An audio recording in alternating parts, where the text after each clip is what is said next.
Bonjour à toutes et à tous. Aujourd'hui, nous allons plonger dans l'histoire intime et bouleversante d'Isabelle Morini-Bosc, une figure emblématique du journalisme français. Née Isabelle Bosc le 1er octobre 1955 dans le 4e arrondissement de Paris, elle s'est imposée comme une voix incontournable à la radio et à la télévision, alliant rigueur journalistique et sens aigu de l'analyse médiatique. Mais derrière cette carrière brillante se cache une vie personnelle marquée par la douleur, la résilience et, finalement, la renaissance. Il y a 8 mois, Isabelle a vécu ce que beaucoup considèrent comme le pire drame de la vie, la perte de son mari. Dans un témoignage récent, sa voix tremblante mais sincère révélait à quel point cette période a été dévastatrice. Chaque nuit, elle se retrouvait seule, serrant son oreiller, les larmes silencieuses coulant sur ses joues, le cœur brisé en 1000 morceaux. Ce n'était pas seulement un chagrin passager, mais un vide abyssal qui semblait insurmontable. Isabelle confiait avoir cru qu'elle ne pourrait jamais retrouver la lumière après une telle perte, qu'elle serait prisonnière de son chagrin pour toujours. Et pourtant, le destin, avec son mystère si particulier, a frappé à sa porte. C'est un ami proche, un compagnon de longue date, respectueux et discret, qui est apparu dans sa vie à ce moment précis. Il n'a rien imposé. Il n'a jamais cherché à remplacer ce qui avait été perdu, ni à précipiter les choses. Simplement, il a étendu une oreille attentive, une épaule pour partager le poids de la peine. Par sa présence douce et constante, Isabelle a découvert d'une vérité universelle mais difficile à accepter dans le feu de la douleur. Même après un chagrin immense, le cœur humain reste capable d'aimer, de sourire et de s'ouvrir à nouveau. Dans ses confidences, elle admet qu'elle n'aurait jamais pensé se remarier. Mais cet ami, avec patience et sincérité, est devenu une lumière dans ses nuits les plus sombres. Il lui a montré que le bonheur peut renaître de la perte, que l'amour n'est pas seulement un feu ardent, mais aussi un réconfort tranquille et profond. Et dans cet apprentissage, Isabelle a trouvé non seulement un compagnon, mais une force nouvelle pour continuer à vivre, à apprécier les petits gestes de tendresse, les instants simples mais véritables, qui apportent chaleur et sens à l'existence. Ce récit, loin d'être un conte de faits superficiels, nous rappelle la complexité des émotions humaines et la résilience silencieuse qui habite ceux que l'on admire publiquement. Isabelle Morini-Bosc, à travers sa souffrance et sa renaissance, nous enseigne que la grandeur ne réside pas seulement dans les succès professionnels ou la notoriété, mais aussi dans la manière dont on traverse l'adversité, dans le courage de s'ouvrir à nouveau malgré les blessures du passé. Chaque mot qu'elle partage, chaque frémissement de sa voix, résonne comme un appel à la compassion, à l'empathie et à la reconnaissance de la force intérieure qui sommeille en chacun de nous. En racontant cette histoire, il ne s'agit pas de voyeurisme, mais de célébrer la dignité et la résilience d'une femme qui, malgré les épreuves, continue d'éclairer notre paysage médiatique. Isabelle Morini-Bosc demeure un exemple vivant de courage, de sensibilité et de la capacité de l'esprit humain à trouver la beauté et la lumière même après les nuits les plus sombres. Et alors que nous l'écoutons parler, que nous ressentons chaque nuance de son émotion, il devient clair que l'histoire d'Isabelle n'est pas seulement celle d'une journaliste accomplie, mais celle d'un être humain dont le cœur, malgré tout, reste capable de se relever, de s'ouvrir et de croire à nouveau en l'amour et en la vie. Isabelle Morini-Bosc, entre souvenirs douloureux et renaissance inattendue. Dans l'intimité feutrée de la vie d'Isabelle Morini-Bosc, un épisode vient brusquement rompre la quiétude apparente. La découverte d'une lettre jamais envoyée, écrite par son mari défunt. Ce document, fragile et émouvant, surgit presque comme un fantôme du passé, obligeant Isabelle à se confronter à des sentiments qu'elle croyait enfouis. Les mots de celui qui n'est plus, empreints de tendresse et de remords, deviennent un miroir de sa propre douleur, mais également une clé inattendue vers une compréhension plus profonde de leur histoire commune. Dans ce mélange d'ombre et de lumière, la journaliste se retrouve à revisiter chaque instant partagé, chaque éclat de rire et chaque larme, et à mesurer combien la vie peut être cruellement fugace, mais aussi profondément révélatrice. C'est dans ce contexte chargé d'émotions qu'apparaît une rencontre presque miraculeuse, digne d'un scénario de cinéma. Sous une pluie battante, Isabelle croise le regard d'un homme dont la présence ne l'effleure pas seulement physiquement, mais éveille en elle une résonance intime. L'instant est suspendu, chaque goutte d'eau semblant rythmer un dialogue silencieux entre deux âmes qui ne se connaissent pas. Pas encore, mais se reconnaissent immédiatement. Le hasard de cette rencontre, ou peut-être le destin, transforme la pluie en un écrin romantique, où la fragilité et l'espoir se mêlent avec une intensité rare. Ce moment marque le début d'une nouvelle histoire, où chaque geste, chaque sourire, devient une pièce du puzzle émotionnel qui redessine sa vie. L'homme qui s'impose peu à peu dans l'existence d'Isabelle joue un rôle discret mais essentiel. Toujours présent lorsqu'elle se sent seule, il devient une ombre protectrice, un pilier invisible dans ses moments de doute et de tristesse. Son soutien silencieux, à la fois mystérieux et tangible, crée une dynamique qui fascine et captive. L'audience, comme plongée dans un roman intime, perçoit ces gestes anodins mais profondément significatifs, et sent monter l'anticipation de découvrir jusqu'où ce lien peut évoluer. Chaque apparition de cet homme, souvent inattendu, amplifie la tension narrative et humanise Isabelle, la montrant à la fois vulnérable et capable de renaître. Mais la sérénité naissante est rapidement confrontée à une autre forme de tension. La réaction de la famille face à cette nouvelle relation. L'annonce d'un mariage imminent avec ce compagnon discret provoque une onde de choc au sein de son cercle proche. Entre inquiétude, curiosité et parfois désapprobation, la famille devient un acteur à part entière du récit, ajoutant des strates de complexité et de drame. Les dialogues feutrés, les regards interrogatifs et les confrontations silencieuses apportent une intensité qui dépasse la simple anecdote sentimentale. La vie privée d'Isabelle, si souvent exposée aux yeux du public, se transforme alors en une scène où chaque émotion est amplifiée, chaque réaction scrutée et chaque décision devient lourde de sens. Ce récit, oscillant entre passé douloureux et avenir incertain, illustre la manière dont les êtres humains naviguent entre deuil, amour et reconstruction. Isabelle Morini-Bosc, figure médiatique respectée, se dévoile avec une humanité brute. Ses failles, ses craintes et ses élans du cœur ne sont pas cachés derrière une façade médiatique, mais exposés avec une authenticité qui touche profondément. La lettre du mari disparu, la rencontre sous la pluie et le soutien silencieux de son nouvel amour s'entrelacent pour former une trame narrative où la vie, dans toute sa complexité, se révèle à la fois cruelle et généreuse. Le spectateur plongé dans ce récit devient témoin de cette danse délicate entre mémoire et renaissance. L'histoire ne se limite pas à une succession d'événements, mais s'inscrit comme une exploration des émotions humaines, de la manière dont le chagrin peut ouvrir la voie à de nouvelles expériences, et comment le hasard, parfois brutalement, réintroduit la lumière dans un paysage intérieur assombri. Chaque élément du récit, la lettre, la pluie, le compagnon invisible, la réaction de la famille, fonctionne comme une note dans une symphonie émotionnelle, où tension et apaisement se succèdent, capturant l'attention du public du début à la fin.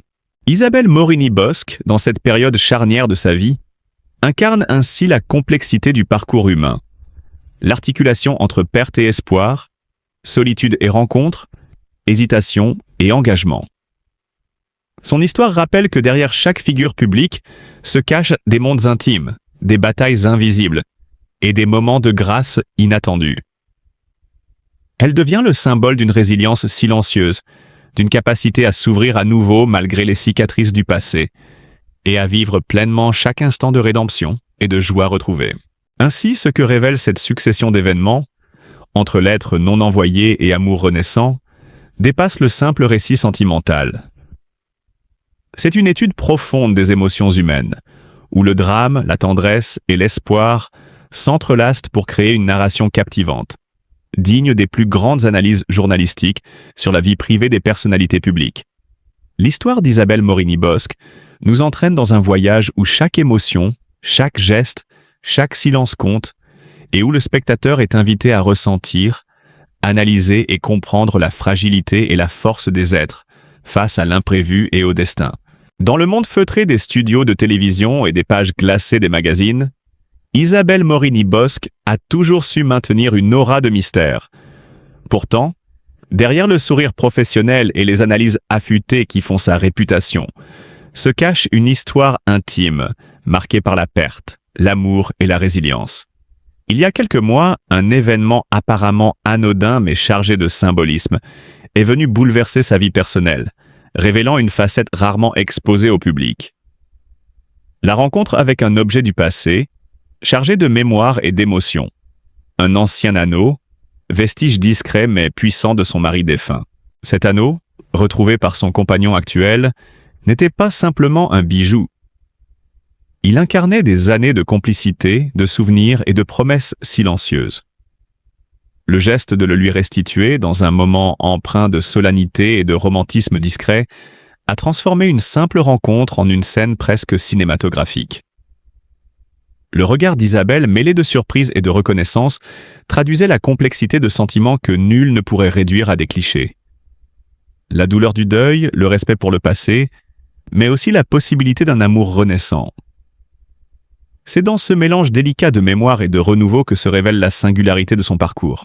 Quelques jours plus tard, un autre moment marquant a illustré cette dualité entre passé et présent. Devant la tombe de son mari défunt, Isabelle et son compagnon ont échangé une promesse silencieuse. Dans le silence pesant du cimetière, chaque mot, chaque geste, portait le poids d'un engagement respectueux envers ce qui avait été, tout en affirmant la force d'un amour actuel. Il ne s'agissait pas simplement d'une déclaration sentimentale, c'était un acte de courage, de maturité émotionnelle, une démonstration que le deuil ne doit pas être un obstacle à l'ouverture à de nouvelles relations, mais plutôt un élément qui enrichit l'intensité et la profondeur de l'amour à venir. Puis est venue une aventure inattendue, conçue par son compagnon pour transformer la vie quotidienne en une intrigue presque romanesque. À travers une série d'indices et de petites épreuves, Isabelle a été conduite à un moment de vérité.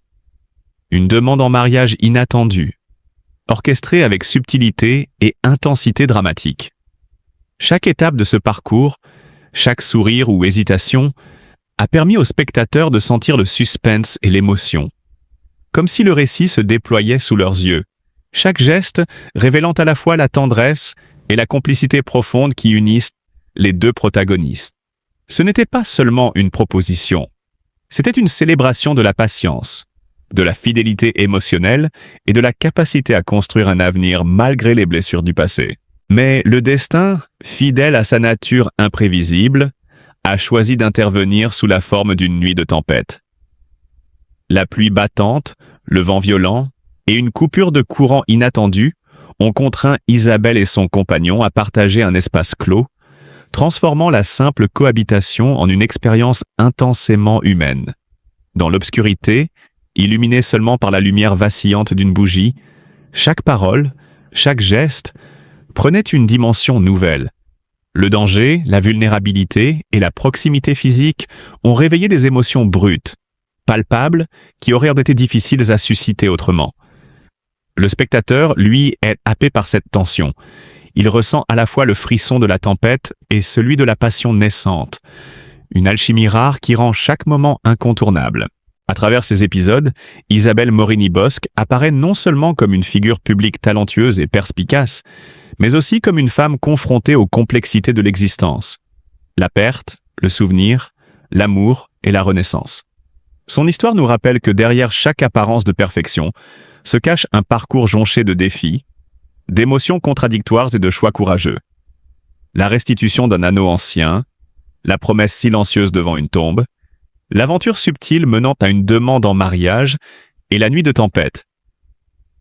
Tous ces éléments sont autant de fragments d'une vie vécue avec intensité. Une narration où la douleur et la joie coexistent, se nourrissent mutuellement et créent une profondeur humaine rare. Il est fascinant d'observer comment Isabelle transforme ces moments intimes en une leçon universelle. L'amour, même lorsqu'il surgit après un chagrin profond, peut être magnifié par la conscience de ce qui a été perdu. Chaque décision, chaque geste, chaque regard devient un acte symbolique, chargé de sens et de respect.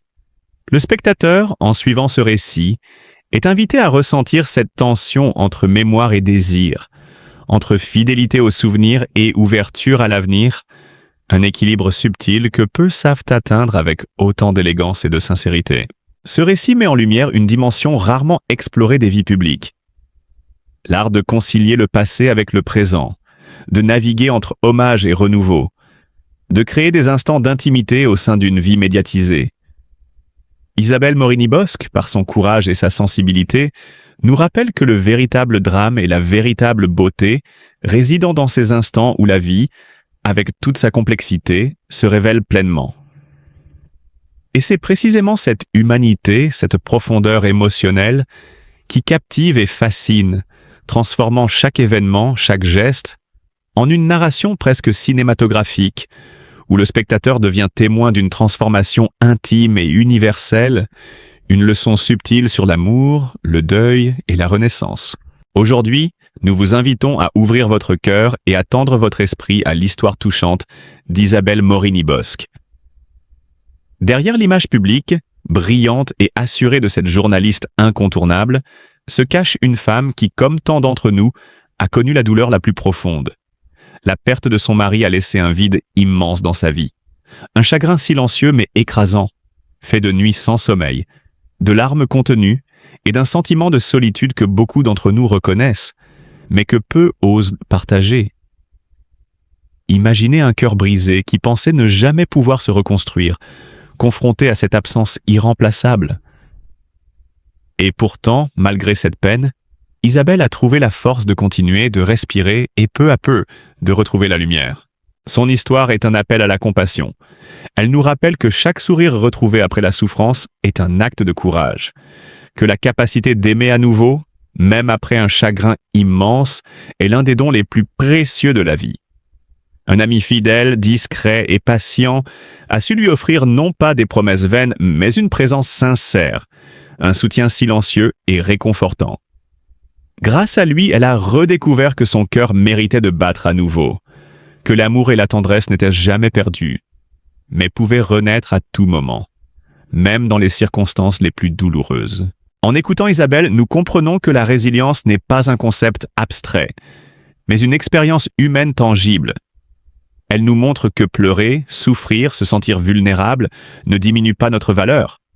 Au contraire, ces épreuves révèlent notre force intérieure. Nous vous invitons à ressentir avec elle, à partager ce mélange d'émotions, de peine et d'espoir, et à reconnaître la beauté de cette humanité fragile mais courageuse. Chaque geste de soutien, chaque pensée compatissante, même silencieuse, a le pouvoir de réchauffer le cœur de ceux qui traversent l'obscurité. Aimons et soutenons ceux qui, comme Isabelle, affrontent la perte et la solitude.